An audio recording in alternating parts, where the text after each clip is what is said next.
This is Boppie in Calgary, and I thought that we would take a bit of time and just read a story together. Do you want to do that? I'd sure love to do that with you. And so the first book that I've got is a real favorite. This is what your daddy was listening to all of his life. He loved these stories. And so this is the stories about Fern Hollow, and it begins with a map. You see that? This is what Fern Hollow looks like. And soon you will know where everything is in Fern Hollow, and you'll enjoy looking at the map. But for now, let me read to you the first one. This one's called Brock the Balloonist. See, there he is in Fern Hollow. Brock Gruffy bustled around his little shop, puffing on his pipe like an old steam engine. He was trying to tidy the place up, but it was in such a terrible clutter that it was almost an impossible task. Brock was soon distracted from the job when he came across an enormous box, which he couldn't remember having seen before. "What's this?" he muttered, adjusting his spectacles to read the balloon.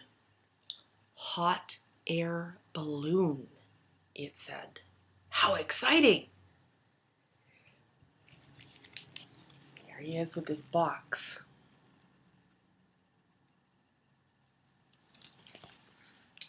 Brock dragged the box, which was very heavy, out into the garden, and following the instructions, he soon had the balloon inflated.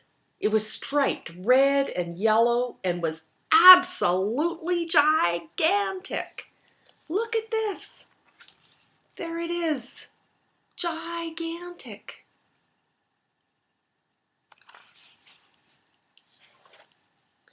The badger climbed into the basket and untied the anchor rope, and the balloon floated up into the clear blue morning sky. Higher and higher it climbed until the houses of Fern Hollow looked like tiny little models.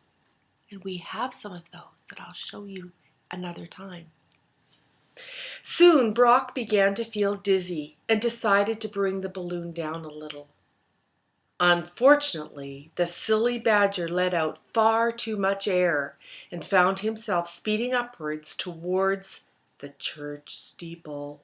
Oh no, cried Brock, covering his eyes.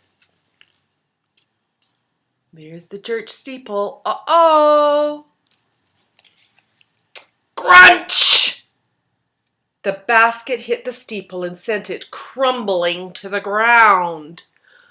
Oh no! Parson Dimly came rushing out of the vicarage, thinking that there must have been an earthquake, and was amazed to see the enormous balloon floating away across the River Fernie, with Brock Gruffy in the basket, waving his arms around, shouting for help! Help! There's Parson Dimly running out. Brock Gruffy going, help! At last, the balloon came down on top of Sigmund Swamp's roof. Thump! Crashing into his bedroom and giving the poor toad, who was still in bed, the fright of his life. Oh no!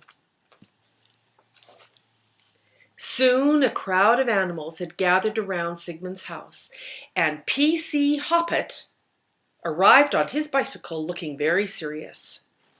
Of course, Brock couldn't afford to pay for all the damage he had done, and P.C. Hoppet had no alternative but to arrest him.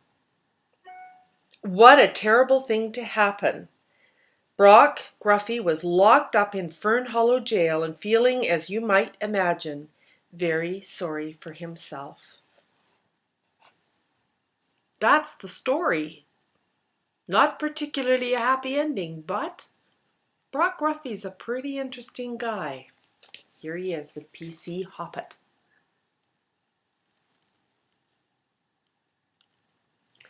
And that's the end of the first story about Fern Hollow. I love you. Talk soon.